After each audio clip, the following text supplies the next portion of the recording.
कानी बहू। किशोरी लाल जी के बेटे राघव की शादी की बात जगह जगह चल रही थी, लेकिन किशोरी लाल जी को कोई लड़की पसंद ही नहीं आती थी। और उसकी एक ही वजह थी, किशोरी लाल जी का लालची होना। उनको लड़की वालों से मोटा दहेज चाहिए था और इसी चक्कर में एक दिन वो एक बहुत पैसे वाले के घर अपने बेटे का रिश्ता लेकर पहुंचे। आदमी का नाम था ओम प्रकाश। देखे किशोरी लाल जी, मेरी एक ही बेटी है और मेरी सारी संपत्ति जायदाद सब कुछ मेरी बेटी नैना का ही है।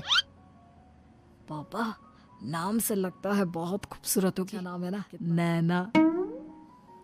ओ, वैसे बात तो सही है आपकी।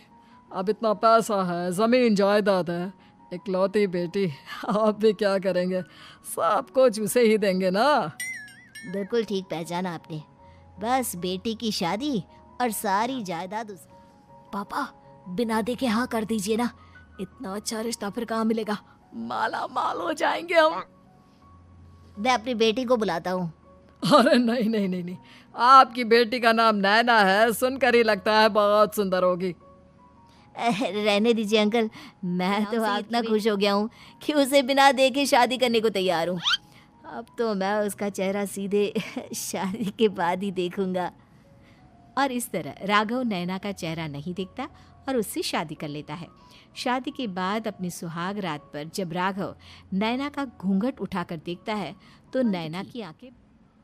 कितनी खूबसूरत हो तुम नैना, जरा अपनी आंखें खोलकर मेरी तरफ देखो तो सही। नहीं, मुझे शर्म आती है। अरे, मैंने तुम्हें शादी से पहले भी नहीं देखा और अब अगर मुझे देखोगी भी नहीं तो मुझे अच्छा कैसे लगेगा? इससे पहले कि नैना अपनी आंखें खोलकर राघव की तरफ देखती, अचानक से लाइट चली गई और राघव नैना को पूरी तरह से देख भी नहीं पाया। अगली सुबह नैना राघव के लिए नाश्ता बनाकर लेकर आई। अरे, ये आधा पराठा सीका हुआ है और आधा बिल्कुल कच्चा। ये तुमने क्या किया नैना? बहू, तुमने क्या आधा पराठा तवे से नीचे लटका कर रखा था, जो आधा सिका है और आधा कच्चा? मुझे जितना दिखेगा उतना ही तो सीखूंगी ना पापा जी। जहाँ जहाँ मुझे नजर आ रहा था वहाँ मैंने सीख लिया, जहाँ कच्चा रह गया होगा। इसका क्या मतलब है? ये कैसा मजाक कर रही है तुम?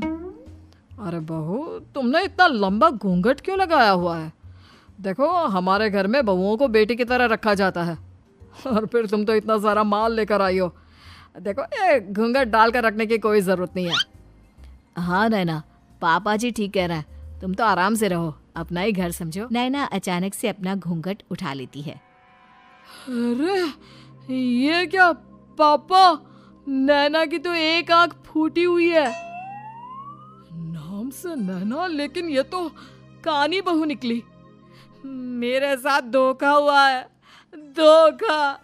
बिना दिखाए अपनी कानी लड़की मेरे संग ब्याह दी। मुझे कानी बीवी नहीं चाहिए। मुझे अभी ओम प्रकाश जी से बात करनी पड़ेगी। आखिर उन्होंने मेरे साथ ऐसा किया क्यों? अरे, आप लोगों ने ही तो पापा से कहा था कि आप लोग शादी से पहले मुझे देखना नहीं चाहते। अब मेरे पापा पर क्यों इल्जाम लगा रहे हैं? बताना तो चाहिए था ना कि तुम कानी हो, एक आंख से तुम्हें दिखाई नहीं देता। किशोरी लाल और राघव नाराज होकर ओम प्रकाश को अपने घर बुलाते हैं। पापा जी, ये आपने क्या किया? शादी से पहले बताया क्यों नहीं कि नैना की आंखों में परेशानी है? अरे, आप ही ने तो लड़की देखने से मना कर दिया था। और अल्लाह के नाम, आपको तो हमारी बेटी की प्रॉपर्टी चाहिए थी, वो भी पूरी की पूरी। अब क्या हुआ अगर उसे आधा दिखाई देता है? प्रॉपर्टी तो आपको पूरी मिल गई ना। अरे, ये क्या बात हुई? मेरी शादी प्रॉपर्टी से नहीं, आपकी बेटी से हुई है। अब ये तो पहले सोचना चाहिए। तब तो मेरी प्रॉपर्टी देखकर तुम्हारी जुबान लप लप आ रही थी। लेकिन मैं कानी लड़की को अपनी बीवी बनाकर नहीं रख सकता। पापा, कुछ करिए ना आप। हाँ, करता हूँ। देखिए ओम प्रकाश जी, आप हमारे साथ ऐसा नहीं कर सकते। और तुम देखो, अगर तुमने मेरी बेटी से शादी तोड़ी ना, तो जो भी प्रॉपर्टी मैंने तुम्हें दी है वो तो पूरी की पूरी वापस ले ही लूंगा और आधी प्रॉपर्टी तुम्हारी भी लूंगा। अरे, मेरी आधी प्रॉपर्टी भला क्यों लेंगे आप? इसलिए क्योंकि मेरी बेटी को आधा नजर आता है और उसकी नजर आधी जायदाद पर ही पड़ी है। अब तुम उसे घर से निकालोगे तो कुछ तो लेकर जाएगी ना। और अगर हम आपकी बेटी को अपने घर की बहू बना कर रखे तो? तो तुम्हारी पूरी प्रॉपर्टी तुम्हारी ही रहेगी और जो मैंने तुम्हें दिया है ना उसमें से बस मैं आधा लेकर जाऊंगा। लेकिन अब आप अपनी दी हुई प्रॉपर्टी में से आधी वापस क्यों लेकर जाएंगे? अगर मैं आपकी बेटी को अपनी पत्नी बनाकर रखने को तैयार हूं तो? इसलिए ताकि भविष्य में अगर तुम मेरी बेटी को धोखा दो तो उसके पास कुछ तो रहे जो पति का हो। वैसे मेरे पास तो बहुत कुछ है, लेकिन अपने पति की कोई निशानी तो उसके पास होनी चाहिए ना। अब अगर तुमने कहानी कहा तो तुम्हें प्रॉपर्टी भी कहानी ही मिलेगी, पूरी नहीं। जमाए राजा। किशोरी लाल और राघव समझ चुके थे कि वो बुरी तरह फंस चुके हैं और अब उनके पास वहां से निकलने का कोई चारा नहीं है। अब समझ में आया ना, लालच बुरी बला होती है। एक तो तुम्हें प्रॉपर्टी मिली, ऊपर से बीवी मिली, उसमें तुम्हें नखरे भी दिखाने हैं। आए बड़े, चुपचाप बैठो दोनों। कुछ दिनों के बाद नैना राघव की कार लेकर बाजार घूमने निकलती है और जब कार लेकर वापस आती है, ये क्या? एक तरफ से मेरी गाड़ी पूरी खराब हो चुकी है।